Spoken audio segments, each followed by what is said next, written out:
You are now listening to the Serious Growth Podcast with your host, Leo Costa Jr. And, selling drugs and everything like that, I was able to sort of like manifest this out of like nothing, like no one really handed me anything. Believe it or not, like once I like ended up like growing out of that like small weight set, I would actually sweep at like this gym that I used to go to before it closed down because of COVID. Yeah. But yeah, I used to ask them, if I could go and sweep at night or whatnot, just so I could work out. And, we ended up finding something. And I mean, like, I think that's one of the most humbling experiences that I had, because I mean, even though I didn't have money and, like using that as an excuse, like most people would do, I found a way to try to work around it or whatnot. So, well, I tell you what's key. And, like I said, I'm a little bit older. I have a few more experiences than you. And life is going to throw obstacles in your way. That's just the way it is. It happens. And, because I had some stuff happen to me too. And I always ask the question, I said, am I going to let this define me or destroy me? And you're a perfect example of that.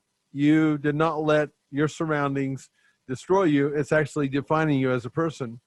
And the other thing is that you also need the motivation to do that. And you've got the motivation, and you're letting, you're letting bodybuilding or weightlifting, as you're putting it, actually it's defining you as a person. I think it's a really good and lucky thing that you got into that, because essentially weight training is a discipline. Absolutely. And you were in a prime example in an environment where you could have really gone off the rails, man. You're really lucky. Yeah, no, I definitely always try to tell myself the same thing. I mean, like one small bad decision and, like life could change up completely. So I am very thankful for every small thing happening the way it did, and, like good and bad, just to be where I am today. All this stuff comes with it. It can't all be good. It can't all be bad, but it's a mixture. And then you figure out how to make it work for you. And you've done that. So kudos to you. And you're really lucky that you had a parent that was behind you, supporting you. Absolutely. Because if one of them didn't, again, one little thing that you're talking about. Yeah, no, absolutely. Could have gone haywire. So when did you actually start weightlifting? I started weightlifting, I believe I was around, I think I was like 11, like around there. I mean, like that's when I started getting into things. And I mean, like, I think around that time, it might've been maybe like 2000, the year 2000. And yeah, like technology was like beginning to be there, but I mean, like there was nothing really to go based off of. So I would honestly like just look at the magazines, like sort of see what they're doing, and then like try to like do it myself, because there was really no like teacher there, like there was nothing really to go based off of at that time. Did you use like YouTube or any of those channels or? Oh no. Yeah. It was so I seen like someone like bench pressing and everything, obviously. I think there was like someone like doing curls as well. So I mean, like I started off doing that just like every single day. I mean, I didn't know what the hell I was doing around that time. I just loved doing it. So I mean, so I mean, like it like definitely started with that. Then when I was able to finally start getting my own money and raise money, then I would end up buying the magazines, like try to like figure out like all these different workouts and applying them or whatnot. So that's funny, because that's how I learned.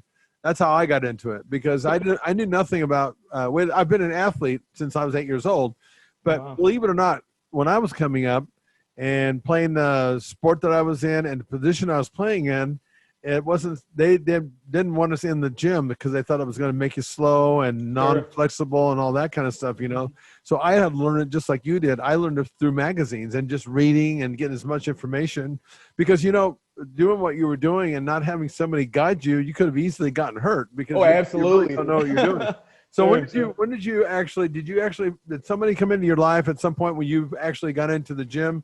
Did somebody guide you at that point? Oh yeah. Believe it or not, there was this like huge like sort of like motivator in my life, which was actually Jerome Johnson. What was his name actually? And I mean, like he was just this like random guy that like would try to like invest in kids, like showing them the right way or whatnot. Yeah. So I mean, like I was able to link up with him. Like he's seen the like potential in me. I mean, like because of him, I mean, he honestly like built the mentality that I had, you know, like being like super strict, being very, very like on top of myself, like being very critical, you know, like more of that military mindset, which a lot of people try to steer away from. But yeah, I mean, like he would always try to like hold me accountable. I would end up meeting him at the gym like after some time. And I mean, like we would like start building the process of working out, like from like that period that I didn't really know anything to like where I am now or whatnot. So I mean, like I definitely owe well, as much as I can for like someone like that ends up like doing something from the kindness of their heart to try to build up the community in some way, shape, or form, for sure. All right, let's take a quick break so I can tell you about our product. Do you want a bone-crushing grip? Good, because you're gonna get one with the amazing new TRS gripper. It's a progressive grip builder with longer handles and a special ergonomic design that's like a dozen hand grippers in one. Start off easy and work your way up to quickly build your grip strength from wet noodle to pulverizing. The package includes a video from the world-famous strength coach, Dr. Russ Horin, the man who worked with Leo Costa to help bring you big beyond belief in the Bulgarian power burst. Dr. Horin shows you a simple and easy to follow workout plan that takes just minutes a day right from in front of your TV set if you want. So click on the link below and let's get started building you a stronger, firmer, bone-crushing grip. You know, the thing about it is, and I've had plenty, you have certain people that come in and out of your life that become mentors, and you'll never forget that guy. You know, what he did. He took you under his wing.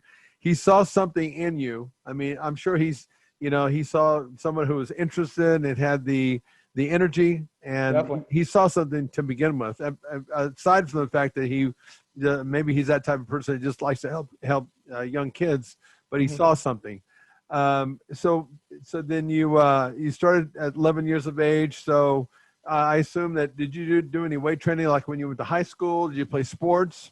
Oh yeah. So like, well, like me coming from a Puerto Rican family, like boxing is like instilled in us. I mean, like if you want to or not, I mean, like you're forced in there. So I mean, like, yeah, I mean, being a like athlete, like right off the gate was like need be. I mean, like my dad used to wake us up, like even if we didn't want to go running or do whatever. I mean, like he would send us on our way, you know, no matter if it was early in the morning or nighttime. I mean, so I mean, yeah. So starting with boxing, I mean, but then, you know, like, then like once I got to high school, I ended up doing the football thing, you know, tried some wrestling or whatnot.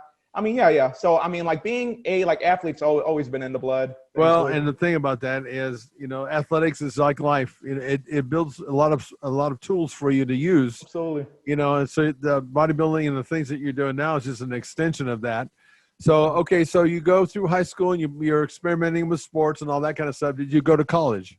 Oh yeah. I was actually taking like a small break because I wasn't really too sure what I wanted to do, because obviously like when someone's in high school, someone really doesn't have money, then I mean, like you're over here trying to do things that could make you money, you know, like something totally out of your gate. Like, oh, I should be a doctor or a lawyer. Like, you know, like just not really thinking about like what you really want to do. So I definitely took like maybe like 2 years, try to like sort of find myself. I try to do the whole personal training thing. I think just because of like how passionate of a person I was, I would end up like investing too much time in it. So when someone would end up like flopping out, I would take it personally. Yeah. So I'm like, maybe this personal training thing isn't for me, you know? Yeah. So, so I definitely tried different avenues. And then somehow, I mean, like through bodybuilding, I mean, nutrition was extremely important. I would honestly like learn about nutrition every single day, just like reading online, reading new articles, reading new science,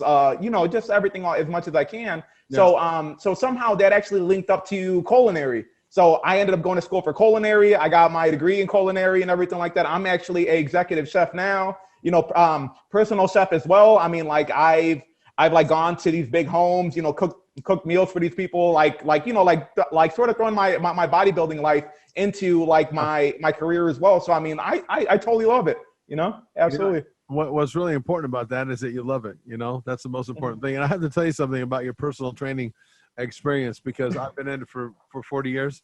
And it's hard not to take it personal when you throw yourself into it 100%. Absolutely. And people don't. Here's the thing. I was just talking to my assistant this morning because she works at the studio that I still have, personal training studio. And I said, what amazes me to this day about human nature is how they start self-sabotaging. Oh, absolutely.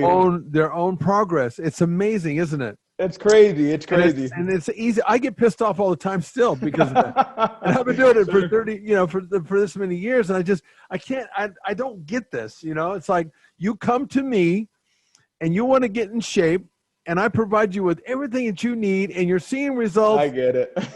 Then you start slacking off. I think people are not only they are afraid of the success, I think they're just afraid of what you have to do in order to be successful continuously. Absolutely. And that's what most people the average person doesn't really understand about an athlete, for example. They don't understand how hard it is to create a physique like you've created. It just doesn't happen. So they end up liking the idea of it more than the actuality of actually going through it. Even though absolutely. The people are always looking for an obstacle or an excuse as to why they can't do it. And I've also learned that lesson. And I said, I figured out, and it makes it better as far as retention rate, is I've created a scenario with nutrition as well as training for the clients that come see us. I try to make it as user-friendly as possible and still them get results. That helps. But if you're dealing with the average person and you have the mentality of a bodybuilder, you're going to lose those people. Absolutely. Oh my God. That would happen to me day and night. I mean, like it would honestly be the same thing. I mean, like someone would have this awesome progress, like going from 200 and like say 30 pounds, like losing the weight, they're at like 190, 180, like everything's going fantastic. And then from there, like they may end up getting like a girlfriend or something like that. And then like the motivation goes out the door. Boom, and then from literally like 1 month to the next, it's like total night and day difference. You're like, oh my goodness, what the heck is happening? And then you take it personal. You're investing someone's time. You're so passionate about it. You're like, oh my God, it's crazy. And I guess the hard thing, I guess what I'm trying to tell you is that you really can't take it personal because you're doing your job. It's them that's not following through. Sure. And that's the reason why what I've done, in case you ever decide to get back into personal training, one of the things that I do up front is I make sure that people understand exactly what I expect from them. And I say, okay, if I make them start answering questions. If I tell you that I can create a program that's user-friendly and lifestyle, because usually the hardest thing in a program like that is the diet for most people. Absolutely. And so when I say, look, if I can create something for you that's user-friendly, that's lifestyle-friendly, that your family can eat, that you're going to eat, that you can eat virtually anything. If you can actually create a diet for most people that's pretty friendly. You don't have to cut things out of the diet necessarily. Yeah. If you're a competitive athlete, that's a little different story. Why wouldn't you stay on it? I like to hear them answer me. Yeah. You'll be surprised, even with them saying, I'm going to eat those foods anyway. So it's hard. It's hard not to take that personally, just because of what the effort that you're putting in. It is frustrating. It's a frustrating thing. But you know something? With every business comes a downside, and I'm sure even being a personal chef, there's things in the industry that's just, it's not all roses. Absolutely. It's not going to be there. Let me ask you this. When it comes to nutrition, you sound to me like you're that guy that's a student of the game. You want to learn everything that you possibly can about what you're doing. So when you got into the culinary, why don't you walk me down that path, if you will, a little bit. What do you learn in culinary school? So through culinary school, like you learn the, how do I say this? Like you learn the basics of like French cooking, because like French cooking supposedly is the start of like all different cuisine. I mean, so I mean, like you learn the history of it. You learn like exactly like what to do. You learn like basic like flavor, like and how to actually build it up. So I mean, like and you end up getting like first hands-on experience and everything like that, and you get like recipes. But sort of like now, like because of technology being how it is, I mean, like most of that stuff ends up getting thrown out the door, because like back in the day, like you would need to like say like work at a like say say Jamaican restaurant to actually learn those recipes, and you can end up putting them in your arsenal. But now, I mean, like all I could do is just look it up on my phone, and boom, I'm the total expert of Jamaican cuisine. Right. So I mean, it sort of defeats the purpose, unfortunately. Okay, so let me ask you this. Now, one of the things I always prided myself on with training was I did everything to myself before I would do it to the client. I didn't want them to do something that I had never done. Mm-hmm. I wanted to learn this firsthand because I'm sure that you'll agree with this, even in your young career, that firsthand experience is the best. You can't replace that when you know you've done it yourself. Yeah, you can totally relate to that person that you're dealing with. So when you're doing your culinary, do you spend a lot of time perfecting your meals so you understand it to the nth degree and you can produce? Because when you become a master, I don't know if you're a master. I would say somebody like me who's been in the industry as long as I have, you get master status, because especially when you learn everything that needs to be learned, and I'm still learning. Definitely. So do you try your own meals before you go into a place for other people? Do you try it yourself and produce a result? Yeah. Well, absolutely. I mean, I try to definitely look at the actual nutrition behind it, like counting macros. Depending on the actual client that I may have. But yeah, I would definitely try maybe cooking the same meal maybe around 5-6 times, sort of like changing things around, try to like develop the flavor. Sometimes I may end up say like cooking like for like friends or family, more as trials. I may end up doing it just so I could take like photos of it, like try to like develop the flavor. Right. Sometimes with like artificial sweeteners, or say like certain thickeners, like it may end up changing up the like sort of like a like gummy texture. The flavor may be totally off. Yeah. Because I mean, like there's a lot of artificial flavors now or whatnot. So I mean, so I mean, I may end up doing something maybe around 12 to 15 times, like trying to get everything precise and everything like that. And then I from there I can end up, like writing it down just so I don't forget. But I mean, like, it like definitely takes time just so for us to try to like, figure out the exact recipe and, make sure that we can duplicate it. Yeah. Do you have a certain demographic or a certain, like, personal training? What I did initially to get my business off the ground was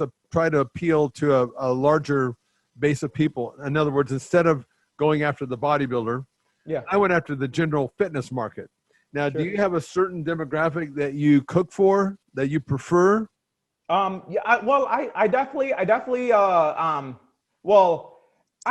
try to definitely aim for more fitness savvy people, just because I mean, like when it comes to like regular food and everything like that, I mean, like most people tend not to really say like how do I say this? They don't really like prioritize like nutrition in a way, like when they think about food, they could go say to Chipotle and grab some type of food or whatnot, or say McDonald's. But I mean, like I definitely try to aim more for like a fitness savvy person, someone that's like actually trying to eat healthy or whatnot. But like still trying to enjoy like awesome, delicious food or whatnot as well. So how do you market your services? Is it word of mouth? How do you get it out there? It like tends to it like ends up being more of like word of mouth. Like right now, I just do like private parties sometimes. I may end up going to like a client's home and like going out and like working for them or whatnot, because that's more of a like side thing.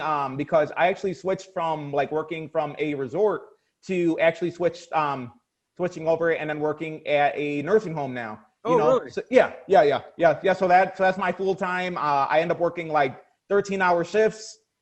So I mean, like, like working out 2 times a day, sometimes ends up being a little hard, but I mean, it doesn't matter if it's midnight by the time I get to my second workout. I mean, from one way or another, you got to get it done. Again, motivation has to be greater than the obstacle. Absolutely.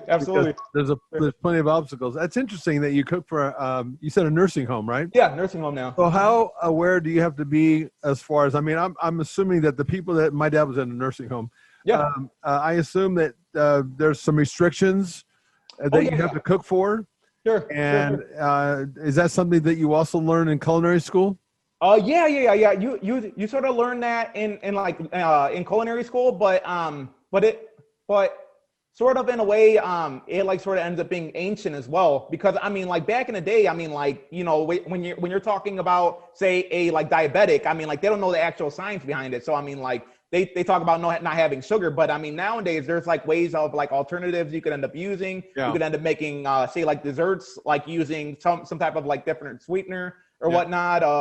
Just like different ingredients all together. So I mean, yeah, they end up sort of preparing you that way, but also, I mean, like, just like nutrition, like it's like ever changing. So, I mean, like you just need to just be on top of it, making sure that you're studying and continue to keep learning. You definitely do, because there's no faster way than to become unrelatable or not relative. Absolutely. When you stop learning, you got to keep learning and keeping up with things, you know? Sure. I can attest to that, because I've had to, you know, I keep asking myself, my question is, am I still relative? I mean, I started when I was 27 years old, and Wow. train clients, you know, when you're older, and you definitely have to keep up with the time, so to speak. Sure. You know, now where you work at the nursing home, are you like the chef that makes sure, or do other chefs work underneath you, or are you working underneath the chef? No, yeah. Well, there's like other, like other cooks that end up working under me or whatnot, you know, and then I end up making menu. I end up like creating everything. Yeah. Oh, So I mean, yeah. So you're the big guy on the block then. Yeah, luckily. Luckily. When it comes to your training, when did you then take that next step to where you decided that you want to compete? So I ended up taking that next step probably maybe after working out for like maybe 10 years, to be honest. I mean, like I've been working out all my life, but at like 21, my like brother actually does bodybuilding as well. You know, like we would always be weightlifting together and everything, like after some time. So I mean, like my biggest thing about bodybuilding was like wearing the posing trunks. Yeah. I mean, like you would literally be like so like uncomfortable on stage, you know, like you would be living that nightmare of like being on stage in your underwear. Yeah. So I mean, like, yeah, that was like the most awkwardest thing for me and everything. So I mean, like that's why I would end up sort of like pushing the like brakes on it. But I mean, like my like brother's encouragement, I mean, like he knew that I wanted to do bodybuilding all my life, you know, like that. I would honestly always buy the magazines. I would always be like hanging up these like posters and everything like that. I'm like, man, you know, I totally want to be like that. So I mean, like he ended up giving me the like push at 21 years old. There was like a local competition here, and I ended up going at it like sort of like really fat headed. I'm like, yeah, I'm about to win. And then so when I go compete and then I end up getting like third place, I was devastated. I'm like, you know, oh my God, you know, like they were totally cheating. They were doing this, they were doing that. And then, my like girlfriend, how do I say this? She like stopped like everything that I was saying. And she's like, you know what? Like everyone here is living the same lifestyle that you're doing, probably even more. I mean, like, it's not that you ended up losing, it's that there could only be one winner. Yeah. And then from there, I was completely hooked. I'm like, you know what? That's totally true, you know? Yeah. One of the things I saw when I was competing, which I never understood, was guys that come back, you know, off stage, and they all, you know, unless they took first, they all thought they got screwed, and they were throwing their trophies. And I'm thinking, what? You know, this is not the way it should be. Sure. You know, it's a subjective, as you know, it's a subjective type of sport. And it's not like a black and white. It's not like running a race and the first person that gets across the line is a clear winner. Usually, absolutely. You know, it's based on what judges are thinking and what they're looking for, as you know. You have to take that into consideration. I think that's what your girlfriend was actually bringing out. It's like, absolutely. And the way to look at that. And there's nobody that's more competitive than I, but I also knew that what I really had to focus on was just coming in to each show the best I possibly could, and absolutely. To keep making progress from one show to the other, because you can't control what judges necessarily are looking for. You know, at some point, I don't know if you've been around long enough, like with me, when I was competing in a show, I already knew more or less, because there's a certain circuit that a lot of these judges go on. So I knew kind of what they were looking for. Some judges don't want the massive, they want the more cut, you know? So you train for that. You know, you know, Arnold Schwarzenegger once said, you got to learn how to play the game. Yeah. And it doesn't matter if it's the bodybuilding game or whatever game that you're in. You got to learn how to play it, because there's a lot of competition. There's a lot of people trying to scam the system. You know, if you're a natural, there's people up there trying to compete on drugs. I saw it when I was competing. It's frustrating. So I think you got some really good advice from your girlfriend at that point. Yeah, absolutely. You know? Absolutely. Okay. So now the category that you were in, was it bodybuilding? It wasn't like bodybuilding or something. It was pure bodybuilding. Bodybuilding. Yeah. Okay. Pure, Are you still in that? Are you still in that category? I'm in classic physique now. Yeah. Okay. Yeah. So they focus more on the posing, you know, like just like symmetry altogether. Yeah. Overall. So, I was really, when I came back the second time, when I first started competing, we had to have a choreographed routine. And that was just part of our, you know, it was a minute and a half we had, but it had to be choreographed. And so I did that for, for 6 or 7 years. And then I took a break. When I came back to the sport again, it changed. Everything had changed. It used to be just where it was bodybuilding and it was mixed couples competing with, posing together. When I came back 13 years later, it was like, holy shit, they had all these categories, bikini this, figure this, and so many different categories. So why did you said that you changed categories because of there's more symmetry in the posing in the class? Because like through bodybuilding, I mean, I know like sort of in a way, it like sort of like brought this like over dieted look in a way, you know, like completely shredded. I mean, like, the beauty with like classic physique is that, you know, like we don't have to come like over dieted. I mean, like for me, it like makes me think of the like old school bodybuilders in those magazines, you know, like not like completely shredded, you know, that I could see like striated glutes type of thing. But I mean, like, you know, like the like actual like art that like is bodybuilding, you know, that like I fell in love with at least. So when this category like came along, I totally hopped on the train. I was like, man, this is awesome because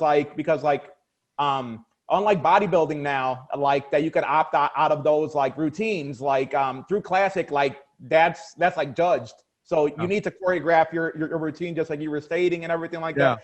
And that is like absolutely beautiful to me. I mean, posing is definitely an art form, and that's like one of the number one things that I ended up falling in love with, you know? So, I mean, that's why I ended up hopping on that train. I mean, thankfully, I've won 5 shows since then. So, I mean, I don't know about you. Tell me about I like asking competitors the first time they competed, because I remember how horrifying it was and how terrified it was, because I was that guy that you made me laugh a little bit because thinking about getting up in front of people in your posing trunks.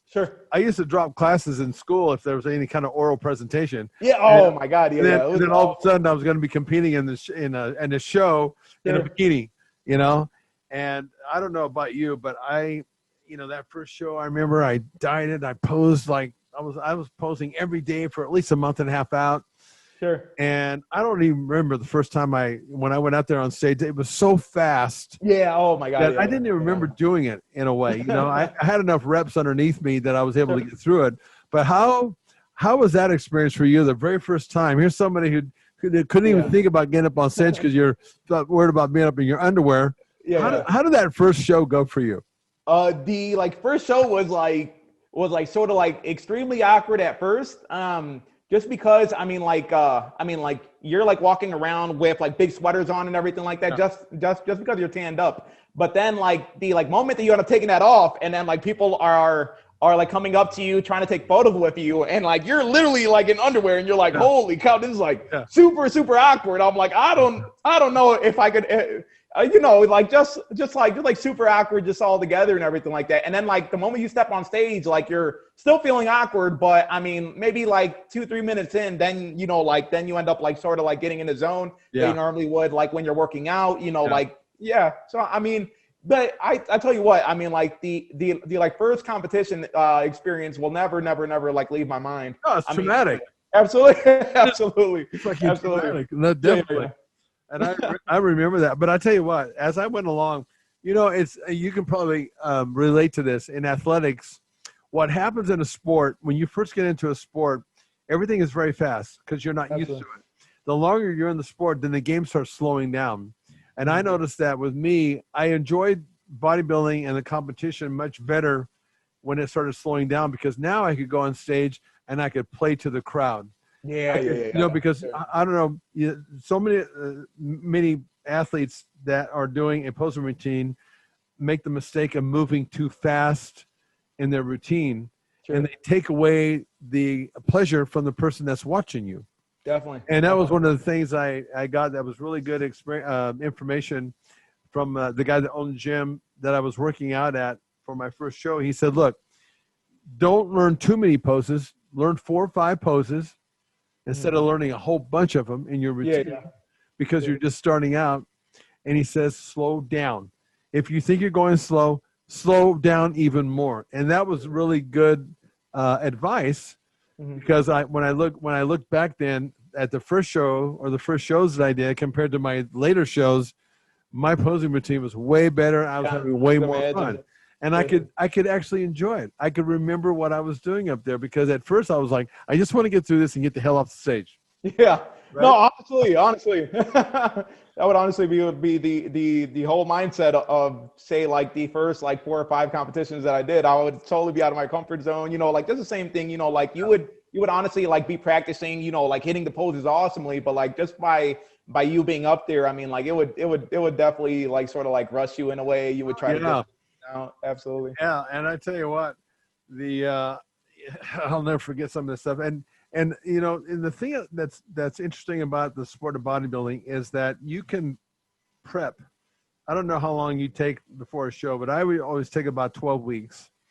And it's the type of event, or it's a type of sport that is really unforgiving because you can put your 12 weeks in and you can ruin everything in that last week if you mess up on your preparation.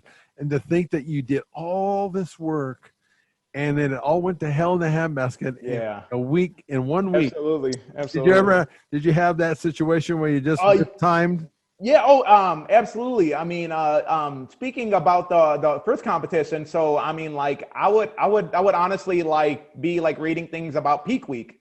So I'm like, okay, well, let me try that out. So I actually was eating like chicken and rice, like the whole entire time in peak week. Yeah. And keep in mind that I was having no fiber whatsoever. I would never drink coffee. So, I mean, by the time I went on stage, I was super bloated, you know, like not really able to use the bathroom at all. Yeah, plugged up. I'm like, Jesus Christ. So, I mean, that was a total shit show. I'm like, oh my God. So, I mean, obviously, like you end up learning things all throughout, but yeah, for sure. and you know something, and my experience, and this is a lot of the guys, it was hard to really peak at the right time. Most of the time we came in, I only hit one show where I thought I really nailed it, you know.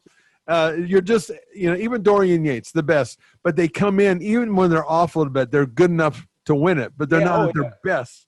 Absolutely. And the guys that have been around long enough know exactly why, because that window is so tricky. Yeah. Your body is so finely tuned that you can do just one little thing and your body responds just like that when you're that close, right? Yeah. Absolutely.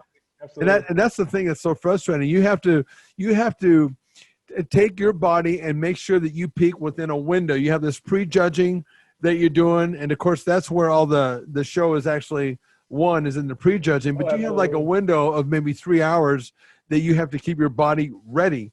And man, that's a really hard thing to do. Yeah, it's rough.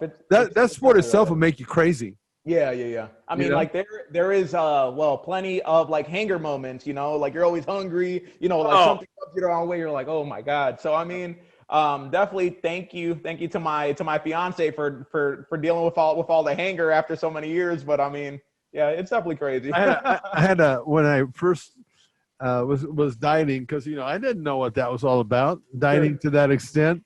Yeah. I was so pissed off all the time. I used to take walks. I just leave the house. Yeah. I was married at the time. You know, it's like, God, I can't be around anybody.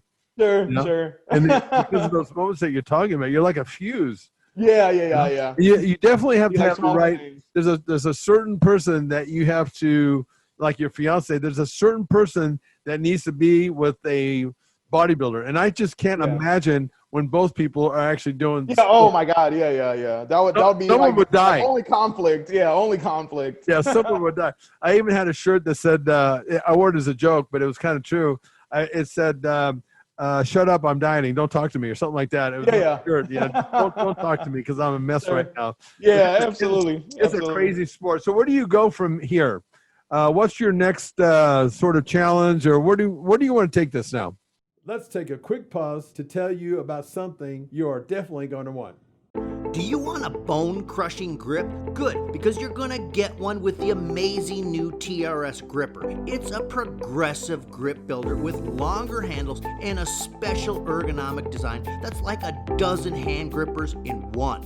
Start off easy and work your way up to quickly build your grip strength from wet noodle to pulverizing. The package includes a video from the world-famous strength coach, Dr. Russ Horin, the man who worked with Leo Costa to help bring you big beyond belief in the Bulgarian power burst. Dr. Horin shows you a simple and easy to follow workout plan that takes just minutes a day right from in front of your TV set if you want. So click on the link below and let's get started building you a stronger, firmer, bone-crushing grip.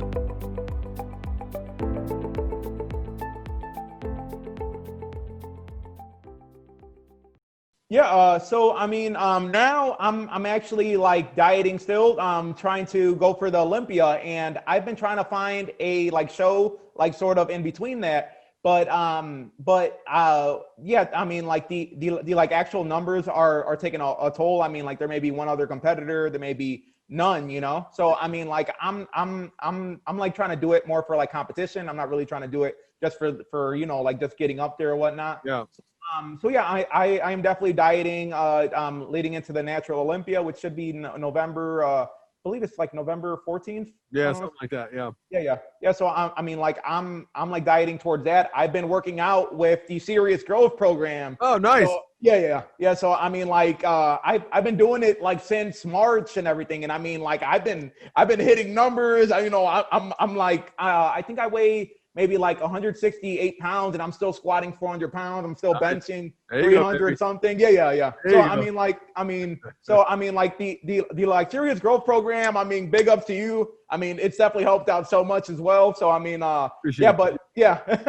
So I mean, but I am definitely just trying to aim for that Natural Olympia and just trying to work out and get everything done. So where do you see yourself in? And this is a crazy question because it's hard to imagine where you're going to be in 5 years. Where do you see yourself, or where do you want to see yourself in 5 years as far as your career, you know, just you personally in your life? Well, 5 years from now, I would definitely try to have children, hopefully. Maybe like finally like buy that house, which we're in the process of doing right now. Hopefully like having my like entrepreneur like real estate business like growing even more. And yeah, I mean, like just like trying to be like happy like along the way. I think people end up looking too much for like say actual things like physical things, and not really and like not really think about the emotional side. But I mean, as far as I'm happy, I grew up with nothing. I could have nothing by the end of my life, and I would still be happy as long as I'm joyful along the way, as long as I'm able to continue to create experiences and everything like that. I mean, I would definitely be happy with it. You know, I told my kids, because I've lived my life this way, I told my kids when they were in college, when they were going to be graduating, I said, look, because I was born and raised on a dairy. I'm Portuguese. Oh, nice. And in our culture, maybe, you know how things are culturally sometimes. There's a certain pecking order and certain things that you're supposed to follow. Sure. We had a dairy business, and it was really very usual for the dairy business to be left down to the next generation. And it was one of those things that was not in my blood, and I didn't want to do that, you know, and I knew that. And so I got into personal training. I got into the sport of bodybuilding, and because I was an athlete, I always wanted to be a pro athlete. That didn't work out. This was that next thing that created that buzz for me. And after that, I said to myself, I never want to do anything in my life that doesn't have passion and doesn't have that buzz. Because I tell you what, Richie, and you're saying it right now, if you have that in your life, you're full. You don't have to be looking for anything. I'm full in my life because I keep doing the shit that makes me happy, that gives me passion and buzz. What more is there? Absolutely. If you can keep that in there, you know, and it doesn't really matter. Look, when I was doing personal training, you have to understand, in 82 when I started, no one in my town was doing personal training. No one. I was the only personal trainer within at least 40, 50, maybe 60 miles. Wow. And LA, they had some at that point, but it wasn't as prevalent as it is now. I mean, you got trainers in every corner, online, they're everywhere. It wasn't like that. So for me to go out and start that business, it was like everything was against me because no one was doing that. Mm-hmm. But it didn't matter because I have passion for it. Absolutely. You know, and when you have passion for something, you figure out how to overcome obstacles. And I'm sure that you're a success story. You're proven that already. And so, you know, an old man has given you some advice. Just keep that in mind. Do what you love to do and try to live life as much as you can on your terms, and you're going to be full. Your life is going to look a lot different than when you're, because all you have to do is look around you. You look around, you see people that are just walking through life dead. You know, they're just, life is living them. They're just, and it's sad, especially when you are doing something that you actually love. I feel your energy. Absolutely. That's why I'm talking to you like this, because I have that energy. And that would be my thing. And I told my kids, it doesn't matter what it is. It doesn't matter if it is to most people, because I used to get, why don't you get a real job? I heard that so many damn times. Sure. And this little job that's a fake job in 82 has given me a life that has been amazing. I've traveled the world. I've competed. I've met lots of people. You know, beautiful. It doesn't get better than that. I don't have to go look for something to make me happy because I'm happy. And look, life is going to not always be rosy, but overall, you know, you got to put up with the other side of that. It can't always be good, but if it's mostly good, that's how you get through things, is when it changes the perspective when you have passion for that. And you're going to go a long ways, man. I can feel you. I feel your energy. And I hope that you, I hope and I know you'll accomplish that. So I want to thank you for coming on the show. It's been my pleasure to have you on. Is there anything that you'd like to? Is there anything that you'd like to promote on the show? If you're promoting anything, now's a good time to do that. I mean, I'm not like as much promoting. I am looking for sponsors, so that's good.